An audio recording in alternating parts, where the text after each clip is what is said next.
কুষ্টিয়ার খোকসা উপজেলা কৃষক দলের অফিস পরিদর্শন ও নেতাকর্মীদের সাথে ঈদের তৃতীয় দিনে ঈদ শুভেচ্ছা বিনিময় করেন বাংলাদেশ জাতীয়তাবাদী কৃষক দল কেন্দ্রীয় কমিটির নির্বাহী সদস্য HSM মঈন। মঙ্গলবার রাত 10টায় উপজেলা কৃষক দলের দলীয় কার্যালয়ে ঈদ শুভেচ্ছা বিনিময় অনুষ্ঠান অনুষ্ঠিত হয়। খোকসা উপজেলা কৃষক দলের সদস্য সচিব মোহাম্মদ জাহাঙ্গীর আলমের আমন্ত্রণে বাংলাদেশ জাতীয়তাবাদী কৃষক দল কেন্দ্রীয় কমিটির নির্বাহী সদস্য HSM মঈন কৃষক দলের অফিসে এসে ইউনিয়ন ও ওয়ার্ড পর্যায়ের নেতাকর্মীদের সার্বিক খোঁজখবর নেন ও সকল সময় পাশে থাকার প্রতিশ্রুতি দেন।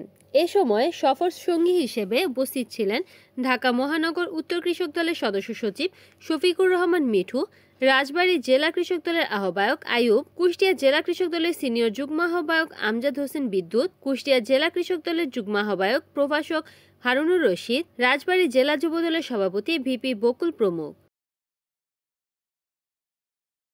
রিপোর্ট করেছেন কুষ্টিয়া প্রতিনিধি নাজমুল হাসান, NN TV।